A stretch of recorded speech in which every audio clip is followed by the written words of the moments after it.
We back, y'all. We back. Cheers.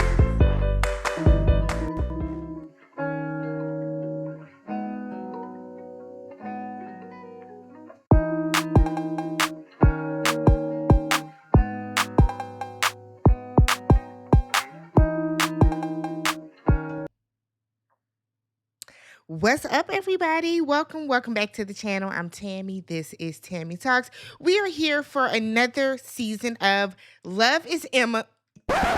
My bad, y'all. Love is Blind. Okay? Emma was the star, wasn't she?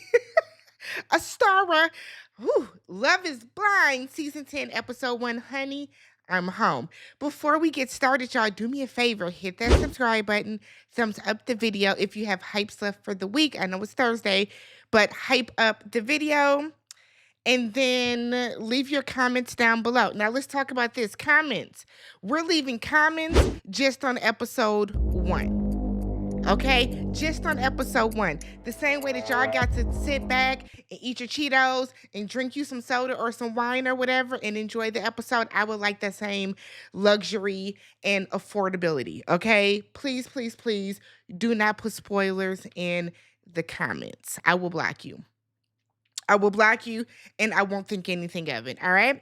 Now, sub, y'all. We have a goal of 50,000 subs that we would like to get to. We are so close. We're like this close, okay? So hit that subscribe button, thumbs up the video, hype the video, comment on episode 1, okay? Be a part of the family, all right? Let's go ahead and get started, y'all. So I already did a cast reveal video that is posted on my page. So we're not going to go through age, sex, location, and what these people do because we did that in the cast reveal. We're going to get right into the meat and the potatoes of the show, all right? So we start off with Jordan and Amber, okay? Now, we got a good shot at Jordan's shoes. They might be highs. They might be highs. Y'all know I'm a sneakerhead. We don't do mid, so his shoes might be highs. I got to zoom in, okay? I'm gonna stand up and get close to my TV next time. So, Jordan starts off by saying that he's a foodie and he loves to cook. Now, I feel like I take that with a grain of salt whenever people say that, because sometimes people be like, I'm a foodie, but, and I'm like, if you got to put the but in there, you ain't no real foodie. But he said, I mean, look at me. Shit, I look hungry. I said, I know that's right. Yes, I know that's right, Jordan. Jordan seems fun. So Amber says, shoot, I love to cook too. And Amber almost immediately mentions that she has a 7-year-old daughter, okay? I still am not a fan of people with kids coming on here. Look at how Glitter left Jordan and his son last year, all but a weep, okay? So we'll see. So Amber lets him know that, you know, back when her and her daughter, when she first had her daughter, it was at a time when nurses didn't have a lot of money. I said, girl, when was that? When was that? You had your daughter 7 years ago. I'm assuming this was filmed in 2025. 7 years ago was 2018. I have several friends that are nurses. They asses was making good money in 2018. And I'm in the middle of the damn country here in Wisconsin, okay? And y'all are where? Ohio? Girl, Amber, don't do that. Amber, don't make me mad. Amber, don't get up here and get to lying now, girl. Like, I have never, in the life of life that I have been, all 41 years of age, I have never heard somebody say that was back at a time when nurses weren't making money in this here 21st century. So don't get to lying, Amber, okay? You now have a strike by your name. Next up, we get to Victor and Christine. And Victor said he goes by Vic, and I said I like his voice. I might have prejudged him. I might have spoke a little too soon when it comes to Vic, but so far so good, right? So he asks her right away, are you a Christian? And she said yes. I said, okay. Hello, Jesus. So Christine said that she wants to be a Super Bowl house. She want to party. Now, as somebody that did grow up with parents that were and are still the life of the party, it is a lot. Right? I just remember growing up, it was always both sides of our family constantly by the house. My parents' friends, it's a lot going on. So it sounds fun in theory, but when you live it And I was exhausted living it as a child. I couldn't imagine doing that as an adult. But we'll see. So then we get some more dates. We start off with Chris. So Chris is with Jessica. Remember, Jessica was old girl with the emoji dress. We find out that she is divorced, and she said during COVID she was she said she's a nurse practitioner, but she was on the front lines. And so, during Covisha, she was all up in there, watching people die and then hearing them fools on the news talk about it's not that serious. Y'all was out there picketing and protesting for fucking haircuts. Y'all know all that bullshit. So when she would come home after saving lives, okay, and losing a few, she would kind of crash out, and her husband just was not a safe place for her. So she said that while he was a really good guy, they just had different ideas on what a healthy marriage is. And that's fine. And that's fine. So she don't think nothing negative about him. He maybe doesn't think anything negative about her, but they gonna ride into the sunset as, divorcees. So we then see Chris on a date with Bree. She said her friends call her Breezy. Now, this is so funny to me because I have a younger cousin. Her name is Brianna, just like Bree, and we call her Breezy. Breezy already, I like you, girl, already because of that, okay? So we find out that she was a softball pitcher back in the day. Cool. So we then see Breezy go on a date with Connor. And Breezy was in her confessional and said, girl, I done gave some medium ugly dudes a chance. And it's like, you medium ugly. I said, not too much. Let's have some perspective about ourselves, Breezy. Okay. Okay. So Breezy's first date or next date that we see is with Connor. So he is turned on by the fact that she went to the University of Michigan and she is a Wolverine. So he was like, you get 3 stars for liking liking the song Mr. Brightside. Must be some Michigan shit. I don't know. And he was just giving her stars for everything. She was like, I like the color red. Star. I like this. Star. I like hamburger. Star. I said, what type of scale is this, Connor? I mean, I feel like Connor gave me a star and I'm not even there. So he was ready to propose to her. I said, oh, everybody just relax. Y'all a little thirsty in Ohio, ain't y'all? Is that how y'all get down usually? Okay. So we then see Connor go on a date with Emma. So he done gave Emma a star just for her name. I said, Connor, I can't take you serious, baby, because what do the stars mean at this point? You know what I mean? So he's asking her what she does. She asks him what he does, and he said he sells dumpsters. Now, I thought he was lying too because I didn't remember what he said he did, but he said that he sells like the big industrial commercial dumpsters. And I'm like, okay, I'm sure you have like a more official name for it, but if you want to break it all the way down, I mean, break it down. So then we get to Emma, the star of the show. So when they first came out with Nick and Vanessa, we don't care about their asses. But you know how when they first come out, they're in the pods, and we see people giving these very well manicured and put together soliloquies so that they can, I guess, try to win over the audience. Ain't gonna happen with me. Emma mentioned that as a child she was adopted, and she's a Asian woman. Did she say China? I'm gonna say Asian because I don't remember, and I don't want y'all. Okay, but she's an Asian. She was an Asian child adopted into a white family.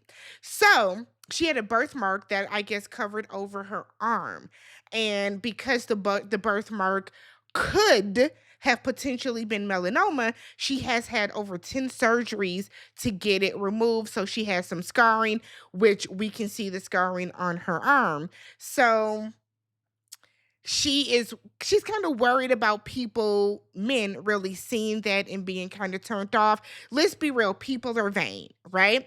And while some people have the emotional intelligence and just the maturity to deal with people that have scars and birthmarks and all that type of stuff, some people just don't. And hers is very extensive, and I can see how she would have to deal with some full of fucking niggatry. Shout out to Forest Rocks because of it. Now, we got to have a real open and honest conversation about Emma, okay? Emma has some emotional turmoil. I don't think Emma is I don't think Emma is okay or comfortable or has accepted that she was adopted, because it does seem like she's trying to hide it. Okay. So, what happens at the end of the episode? Because I'm gonna get my foot so far up Steven's ass. Wait on it. But before we get there, some Emma, you know who Emma's acting like? What was old girl's name? Madison. Emma is giving me Madison vibes, where I feel like she's gonna trauma dump on people. Okay. Like, just keep that in your mental, okay? Put that on the sticky. Put that on the sticky. So Emma's date is with Mike. So Mike for sure was like, hell yeah, I want some kids. Let's do it. But Emma is not 100% on having kids. She said it's not a yes, but it's not a no. So Emma tells us in her confessional that because she was adopted and she doesn't know anything about her family history, she doesn't know what she could potentially be passing on to this child. Now, I understand what you're saying, Emma, but I'm going to be very, very frank and very real with you. There are people that know their family. They know both parents, know both sets of grandparents, or their aunts, uncles, all that type of stuff, and they still don't know what the fuck they're gonna pass down to their children. So, like, I know you, maybe you'll see this, maybe you don't. You know, y'all be dipping and dodging in the comments, but like, don't let that deter you from having a child. You know what I mean? I'm done. That's all I'm gonna say. So she then goes on a date with Steven.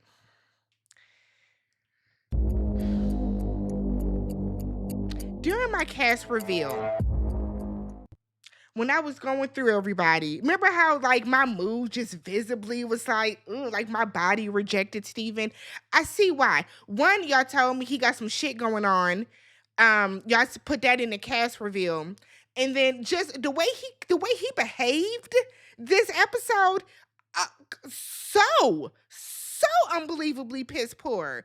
So Steven, right off the bat, was like, I ain't gonna be asking no super deep questions. So why the fuck are you here? Look, I'm not gonna cuss anymore at this.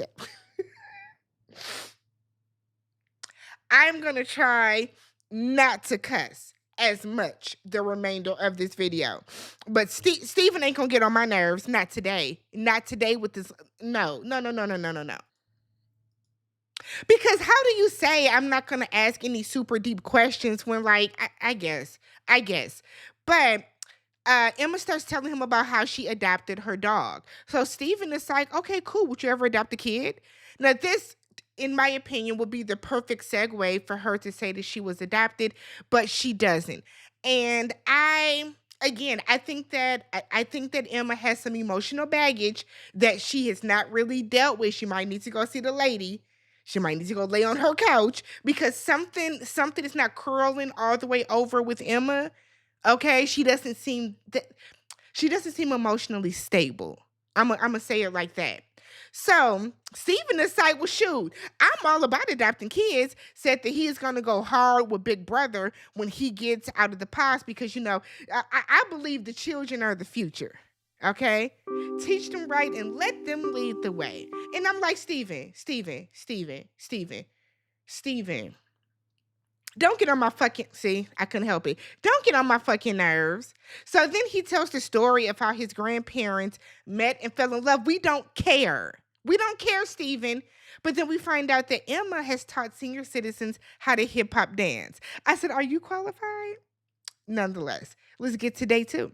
So the next morning, we see Tyler, one of the sisters. Okay, I said, y'all giving her some shine. We gonna see her on some dates, or just playing in the pods in the little women's lounge. But Tyler don't know the other girls' names. And to be fair, it's a lot of y'all asses up in there. But she done called Amber Amanda. I said, girl, go on your date. Go on your date. So we get a date with Kia, okay? So Kia is with Cavan. His beard was very moisturized and shiny. And I love that for him, okay? So we find out that his favorite movies are Interstellar. I don't know what that is. I'm gonna look it up. And he said Love and Basketball. Kia said Love and Basketball is the worst movie ever. Now, as a 80s baby, 90s kid, Love and Basketball was my shit for a myriad of reasons, right? But now, as a grown ass woman, Love and Basketball is not a love story. It's nothing. Kia said it best.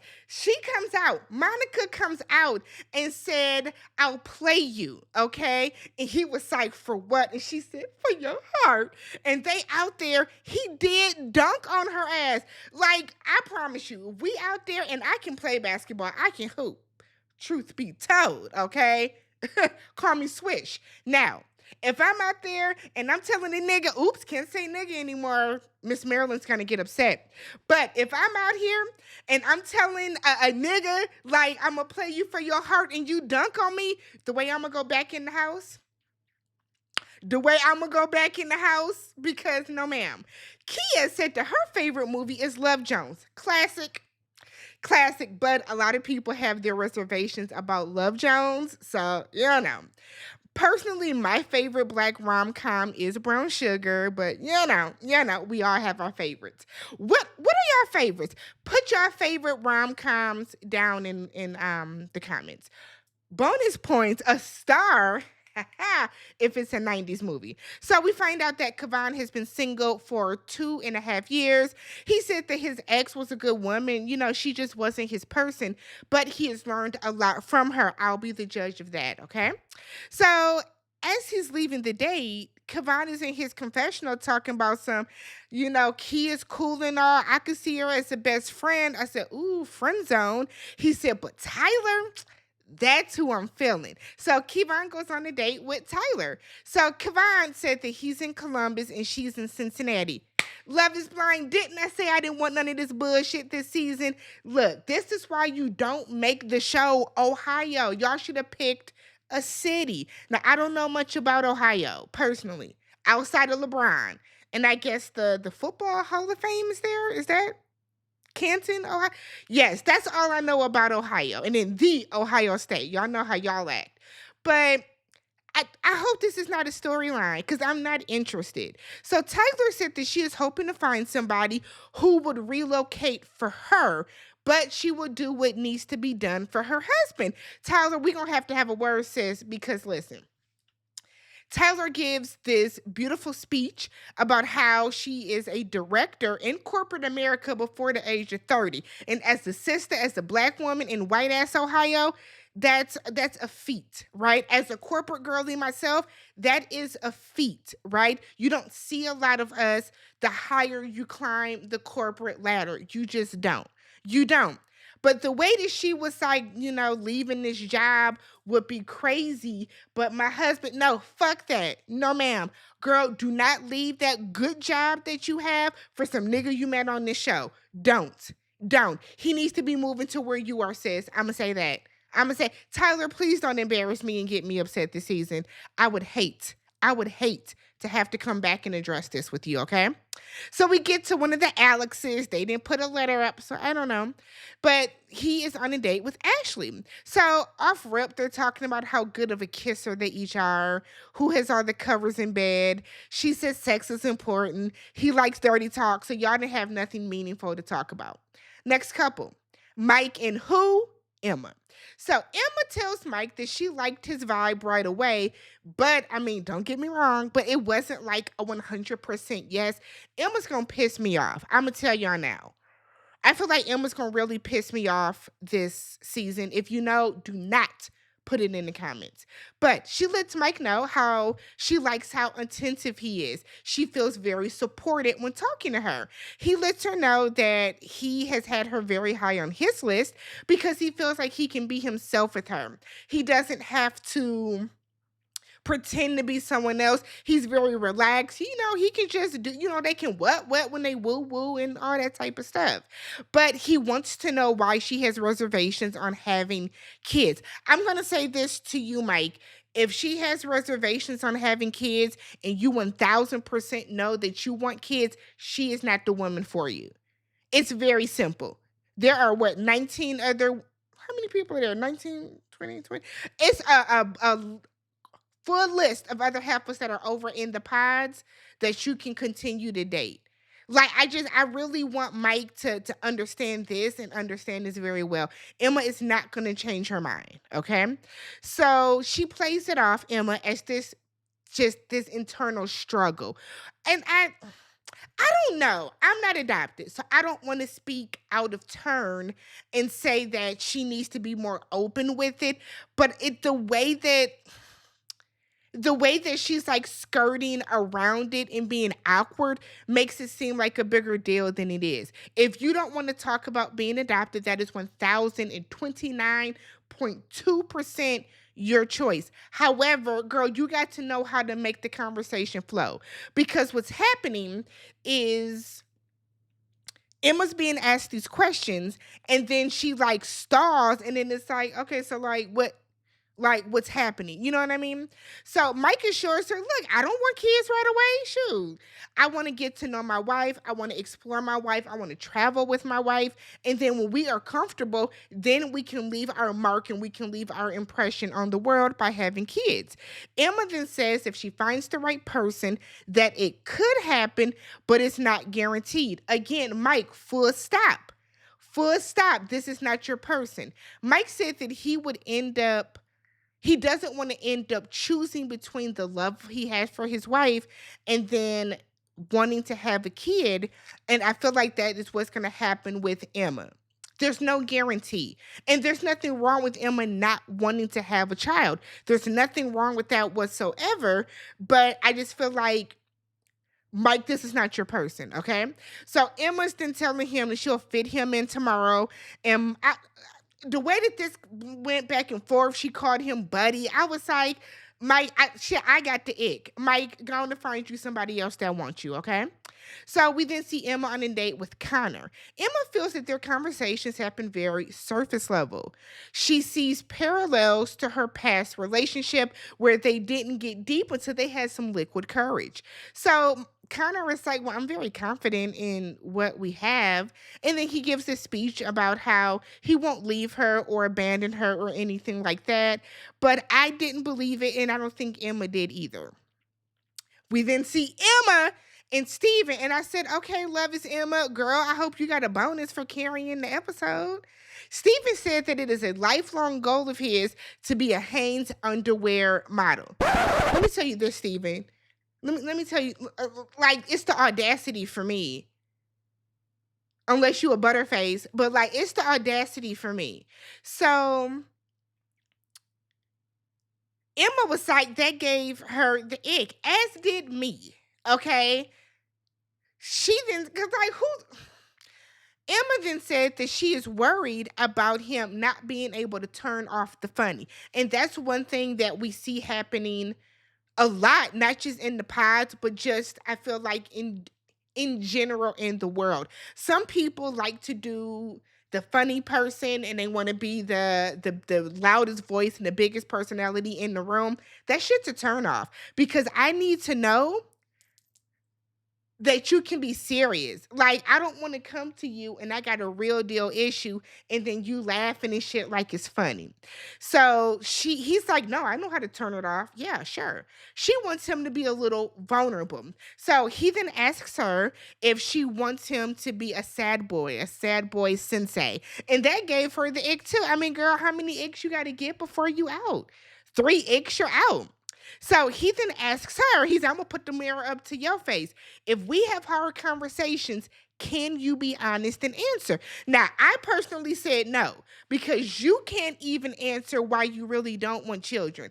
And I kind of feel like, again, I don't want to talk out of turn with this because I don't know the struggle that Emma has with being adopted. And I understand kind of a little bit why she doesn't want to put that out there.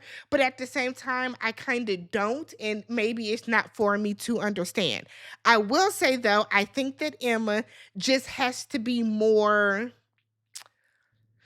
She got to find a way to segue better. So he then asks her if she can tell him her deepest, darkest secrets at some point. And she's like, I hope so. Shit, I want to get there. And I said, girl, I want you to get there too. So we have Vic and Christine. They have a little fancy date, little white tablecloths. And it was given. Okay. I said, I like it. So she asks him if he smokes. And he was like, no.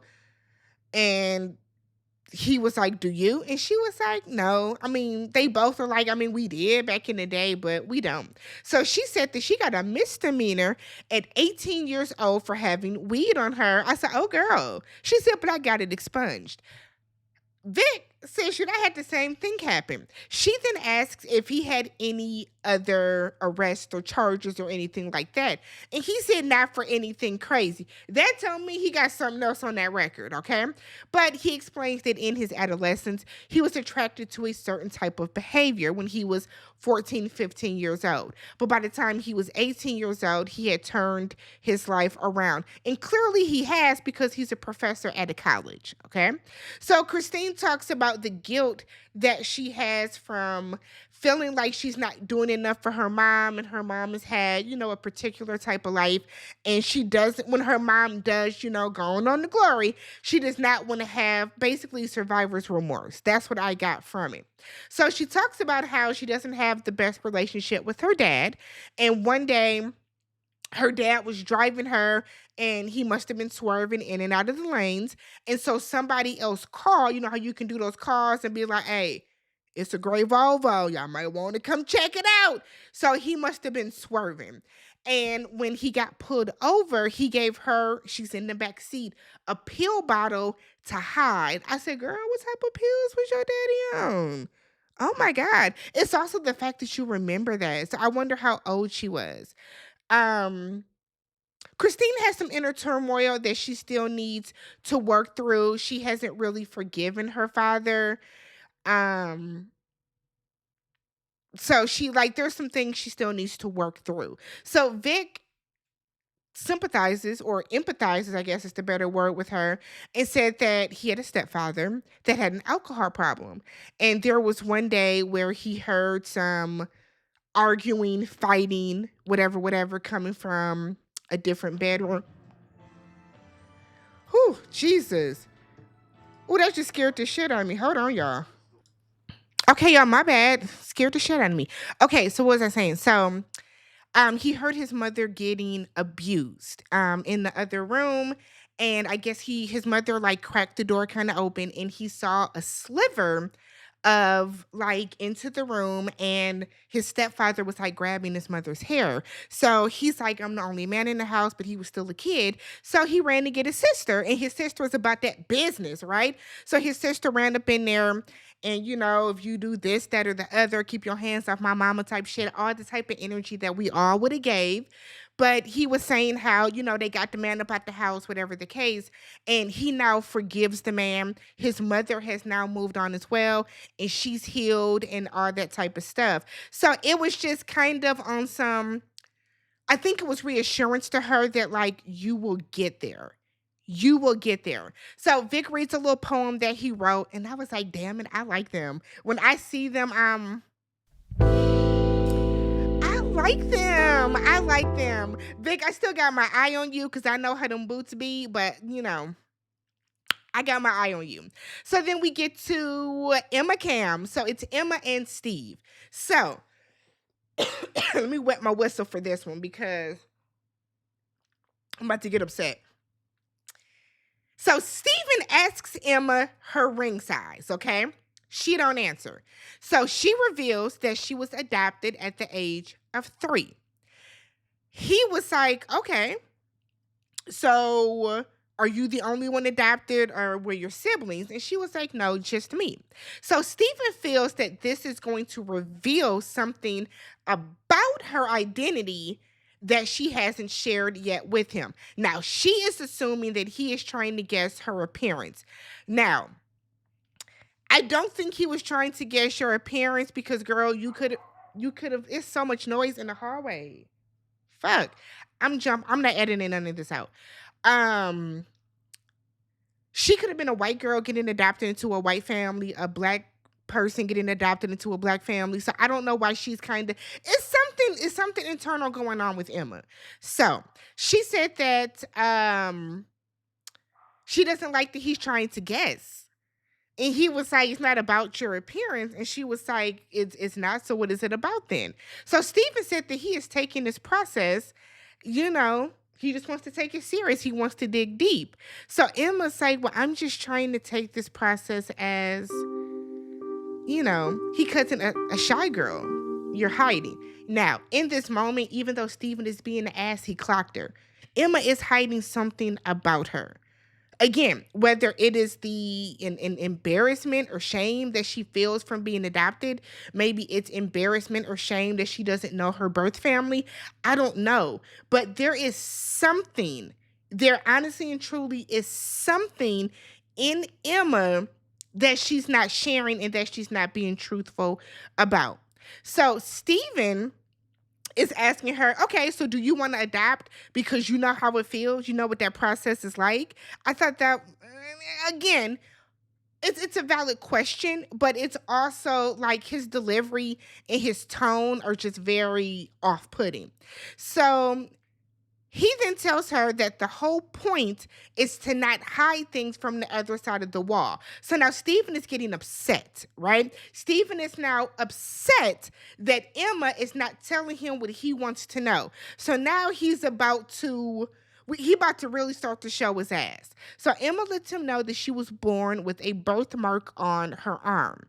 And she has had over 10 surgeries before she was 7 years old to remove the birthmark, and she has to go get checked every year because it was at risk for causing her to have melanoma, which we know is a form of skin cancer.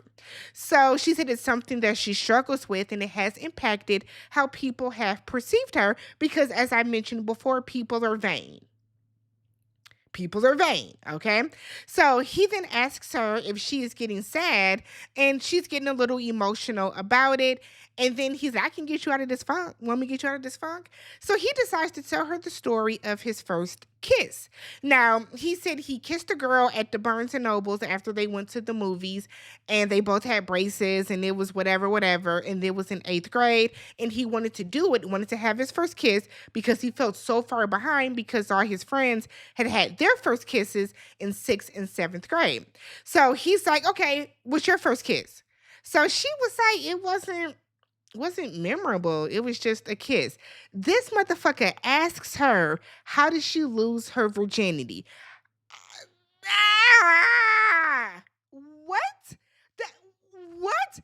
The way I sat up in bed and said, this motherfucker here. Why would you? It's such an inappropriate question. It's such an inappropriate question. So she was like, I mean, she the fool last that answered. So she was like, it happened in college. And he said, college? Whoa, I thought I was a late bloomer, but you beating me. I said, oh my God. So she's like, well, okay, I didn't date in high school. So she's like, I was talking to this guy and we just did it. So he keeps asking her, okay, so how old were you? What are you, like 19, 20, like freshman year? And I'm like, what is going on here? So he then goes on to say that my first time was beautiful. It was kind of like the movie The Notebook. We're on the floor and we did it. And the next morning, we just had sex everywhere. Just everywhere.